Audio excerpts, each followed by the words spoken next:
అనేక దినములు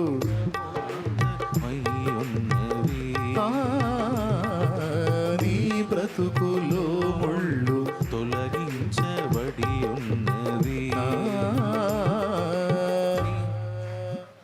శుభం, ఆశీర్వాదం, దేవుని సమాధానం, ఆయన సన్నిధి, ఆయన నుండి జయం. నెగిటివ్గా ఎందుకు ఆలోచించాలి? కీడు ఎందుకు ఎదురు చూడాలి? అందరికి వచ్చిన బలహీనత నీకు వచ్చింది, అందరికి వచ్చే లక్షణాలు నీకు వస్తాయని ఎందుకు నమ్మాలి? వ్యతిరేకంగా నమ్ము. దేవుడు ఏం చెబుతున్నాడు? నిన్ను స్వస్థపరుస్తానని ఆయన మాట్లాడుతున్నప్పుడు నీకేంది భయం? ఇప్పుడు ఉందని వచ్చింది, దేవుని అందు విశ్వాసం ఉంచి పరిపూర్ణంగా నమ్ము. ఈరోజు ఉందని వచ్చింది, మరి కొద్ది రోజుల తర్వాత లేదని వచ్చిద్దని నమ్ము. నీవు విశ్వసించిన దాని ప్రకారం నీకు అవునుగాక, ఇక వెళ్ళు అన్నాడు ప్రభు. నా సొంత మాటలు ఏమని చెప్పానా? దేవుని వాక్యంలో ఉన్న మాటలు చెప్పానా? శతాధిపతి నమ్మిన దాన్ని జరిగించాడా లేదా? శతాధిపతి దాసుడు బాగుపడ్డాడా లేదా? అంతే. నీవు నమ్మిన దాని ప్రకారమే నీకు అవుతుంది, నీవు విశ్వసించిన ప్రకారం నీకు అవుతుంది. నువ్వు ఎదుర్కొంటున్న పరిస్థితుల విషయంలో నెగిటివ్ థాట్స్ నువ్వు పెట్టుకొని ఉంటే తప్పకుండా నెగిటివ్సే వస్తాయి. అంతే. నేనేం చేసేసాలోమే, నీ తలంపులన్నీ అలా ఉన్నప్పుడు అయ్యే ఫలితాలు వస్తాయి, ఎప్పుడు రానికూడదాయి. దేవుని కూర్చున్న ఆశీర్వాదకరమైన తలంపులతో తలని నింపుకోవాలి, హృదయాన్ని నింపుకోవాలి. సలోమి ఒక్కతే కాదు, ఇక్కడున్న బిడ్డలు అందరికీ చెప్తున్నా, వెనక కూర్చున్న సేవకులకి అందరికీ చెప్తున్నా, శత్రువు నీ తలంపులను ప్రభావితం చేస్తాడు, జాగ్రత్త. వాడు నెగిటివ్ విషయాలని నువ్వు నమ్మేటట్టు, విశ్వసించేటట్టు చెప్తున్నా. వ్యతిరేక ఫలాలు నెరవేరాలన్నా, అనుకూల ఫలాలు నెరవేరాలన్నా విశ్వాసమే ఆధారం, విశ్వాసమే ఆధారం. నువ్వు నమ్మిన దాన్ని బట్టే అనుకూలత, నువ్వు నమ్మిన దాన్ని బట్టే అది. ఏబు రెండు నమ్మాడు. అదే ఇప్పుడు విచిత్రం.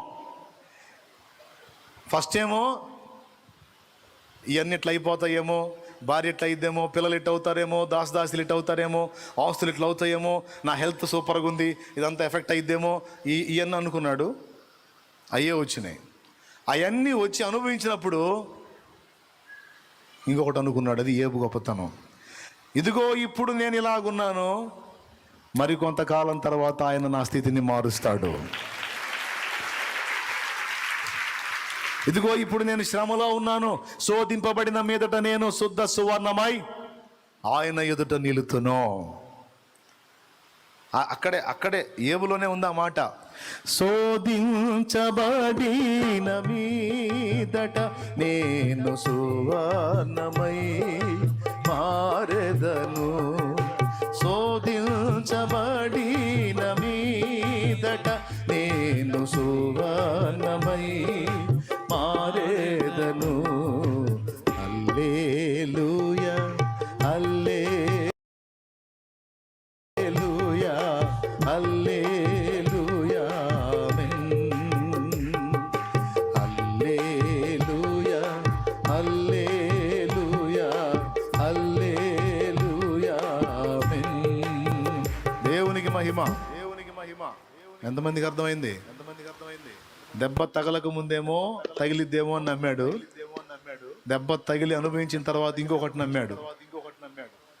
దెబ్బలో, ఆ గాయములో, ఆ బాధలో ఉండే ఇందులోనే నేను స్థిరంగా ఉండను, నా దేవుడు జోక్యం చేసుకుంటాడు, ఇవన్నీ మారిపోతాయి, నా పరిస్థితి మళ్ళా నార్మల్కి వచ్చేస్తుంది అని నమ్మాడు.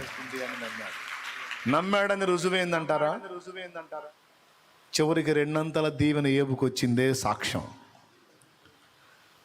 ఇప్పుడు మీరేం నమ్ముతున్నారు? ఏం నమ్ముతారో మీ ఇష్టం, మీరేం నమ్ముకోండి. నమ్మిన దాని ప్రకారం దేవుడు చేస్తాడు. ఇంకొకటి, నీవు నమ్మిన దానికి తక్కువ చేయడు. నీవు ఎంత నమ్మావో, ఏ పరిమాణం ఉందో, ఏ సైజులో ఉందో ఆ ప్రకారమే సమాధానం వస్తుంది. ట్యాంకర్ తెచ్చిపెట్టా, నువ్వు కప్పు తెచ్చుకుంటే కప్పే,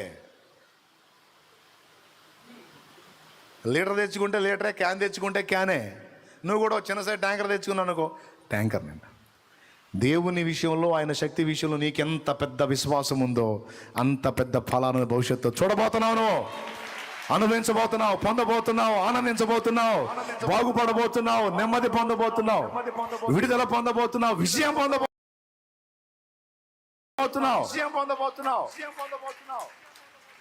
నీ ఆత్మీయ జీవిత విషయానికి కూడా వర్తిస్తుంది ఇది.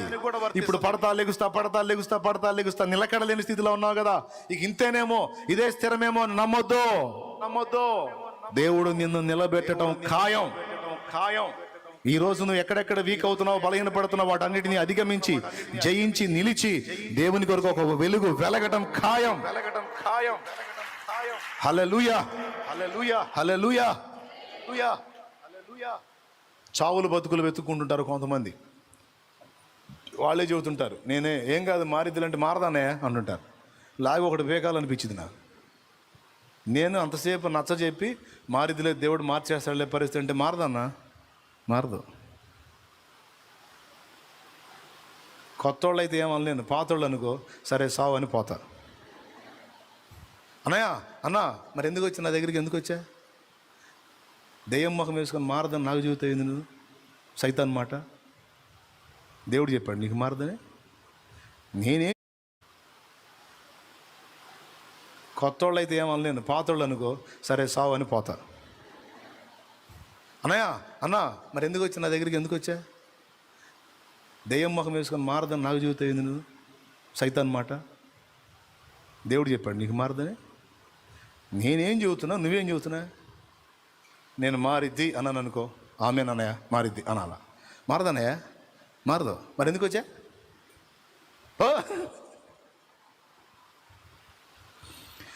కాదన్నయ్య బాధలు అట్టుంటే వాటికి పరిష్కారం నేను చెబుతుంది. అంతేనంట కాదు, అంతే.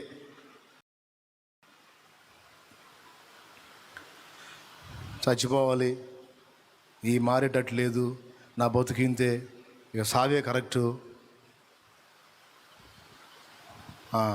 సావటానికి పుట్టించాడు, ఇక అన్నీ నీ వల్ల కాదులే కానీ ఇక సావు అని దేవుడే ప్రేరేపిస్తున్నాడు. చావని నిన్ను ప్రేరేపించేది, నీ ప్రాణం నువ్వే తీసుకున్నట్టు నిన్ను రేపేది ఏది? దురాత్మ. పరిశుద్ధాత్మ రేపుతాడు నిన్ను సావుకి. నీకు అర్థమై సావట్లేదా? ఎవరు నిన్ను ప్రేరేపిస్తున్నారో?